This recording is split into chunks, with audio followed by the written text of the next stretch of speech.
Hi, my name is Rebecca Diamond, and I'm going to present to you an English language development lesson to be used in a middle school moderate to severe classroom. So we're going to be between grades 6 through 8.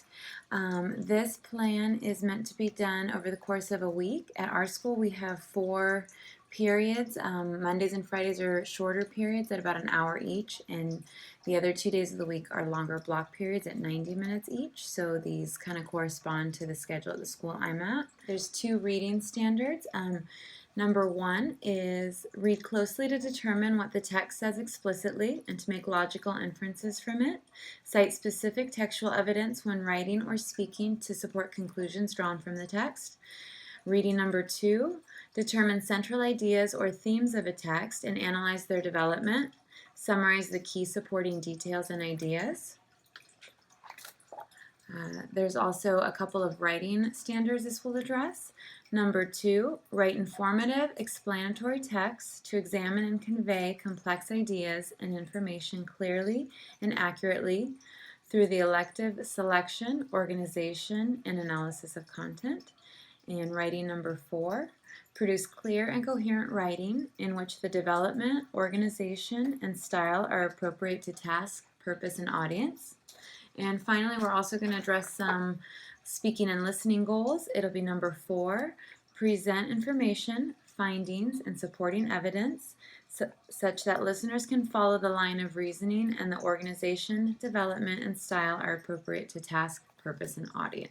I'm going to utilize a great resource called News to You. They come up with different articles every week about a different current event topic. And so this week's article is about the Panama Canal. So my academic objectives this week, our students will read and learn about the Panama Canal. Students will learn new vocabulary words related to the Panama Canal.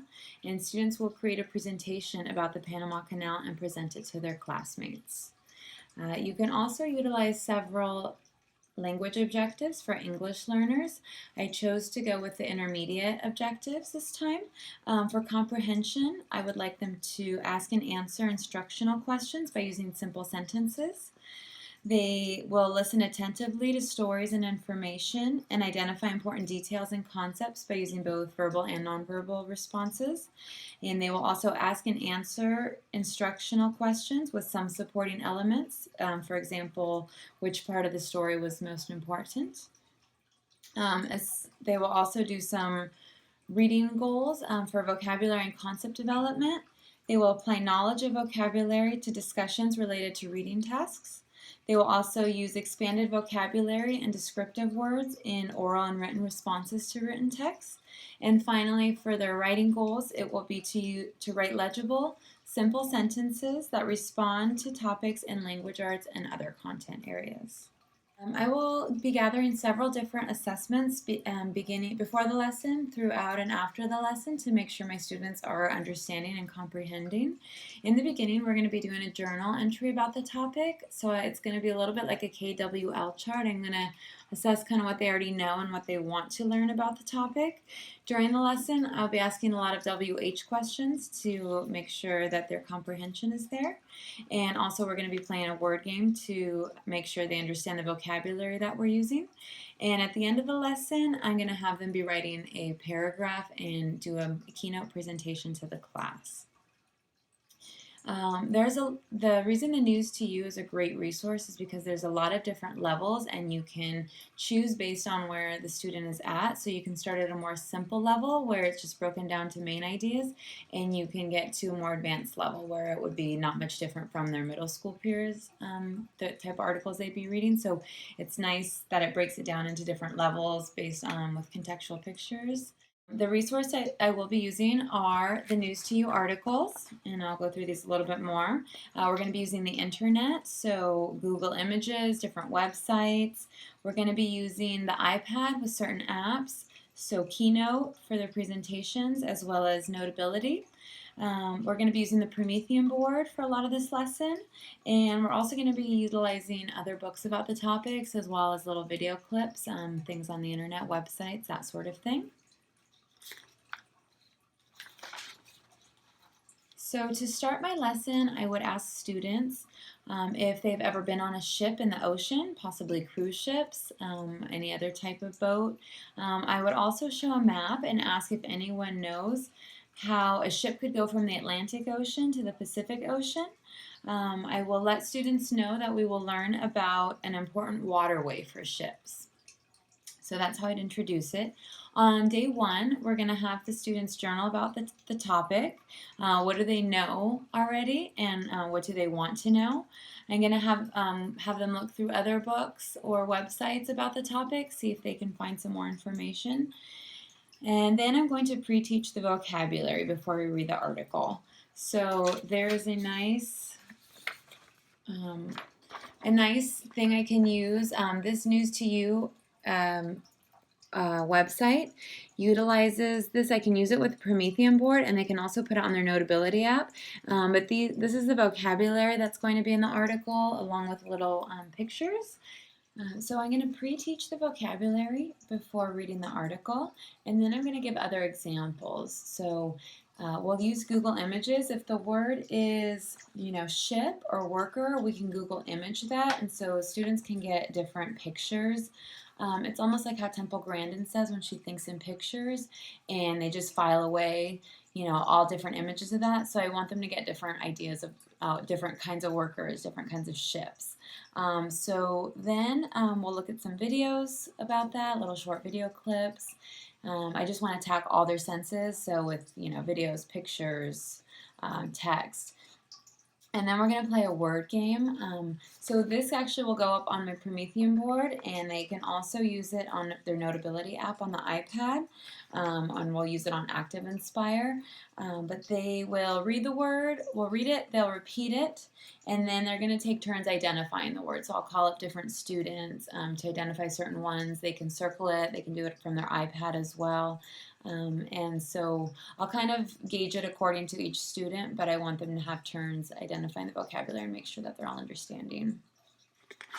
So that was for day one. The next day, day two, we're going to actually read the article page by page.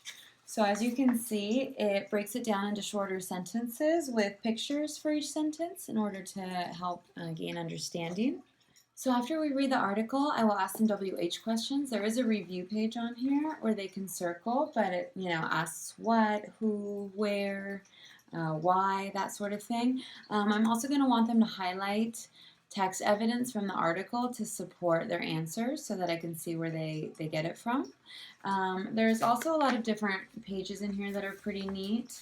There is a game page about choosing the pictures not about the Panama Canal. So that's a nice way to look at on-topic versus off-topic words. Sometimes that's a goal for some of our kids, is to stay on topic when we're talking about something. So this is kind of a fun way to encourage that. There is a matching page. So choose the pictures that match the word. This also incorporates the vocabulary with pictures. Again, it's a way for me to assess understanding midway through the lesson and make sure they are understanding the vocabulary words in regards to the article. Then there is also a think page. So this one is a little bit more of inferencing and their opinions. Questions like, would you like to visit the canal? Why or why not? How would you travel to Panama and why? Describe something you worked hard to finish, and what are some things that help you save time? So kind of relating the themes and the meanings of the article to their lives as well. I would like them to answer these in complete sentences, so for some of them I may need to use sentence starters or fill-ins, just give them a way to help writing, but the goal is to get them answering complete sentences independently by the end of the year. There's also some great extension activities that you can do with the News 2 article. Each week's packet provides a recipe, so this week it's Panama Punch. I love doing cooking with the kids, and that's part of our weekly activities, and I've done a lot of these recipes before, but this would be great to incorporate with your CBI, so your community-based instruction, and they can compile the ingredients and go shopping for them and then create the recipes. There's also some fun joke pages, so knock knock, who's there? Canal who? Can all the ships sail through now?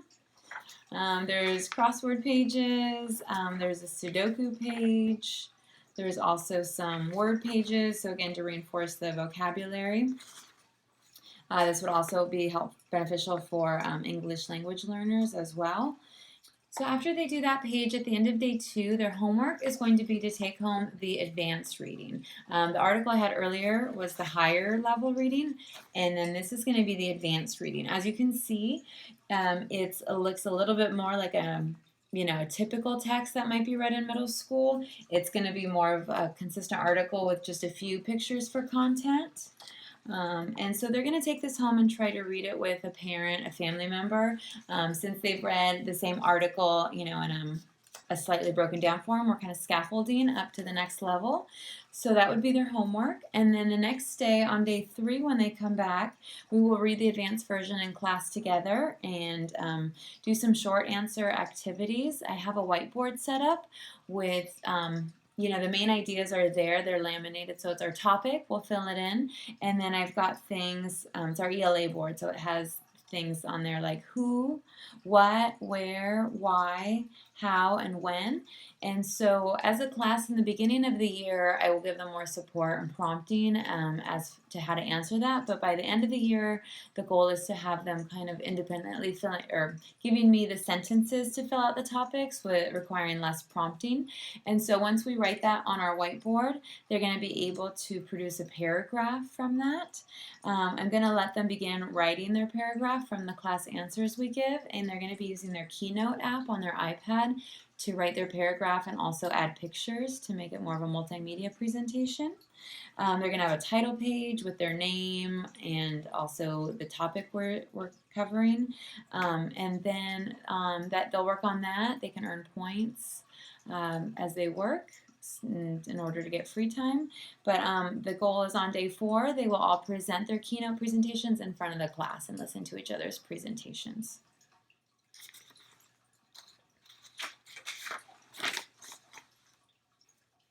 So their guided practice is we're going to be reading the new articles together, talking about new topics and learning new vocabulary words. They also might need assistance answering some of the questions, so that will be guided practice as well, those WH questions. The grouping is going to be small group instruction. I'm not going to have that many students in there, and then I'm also going to have the assistance of aides, the teacher, and peer buddies possibly to provide support depending on each student's individual needs.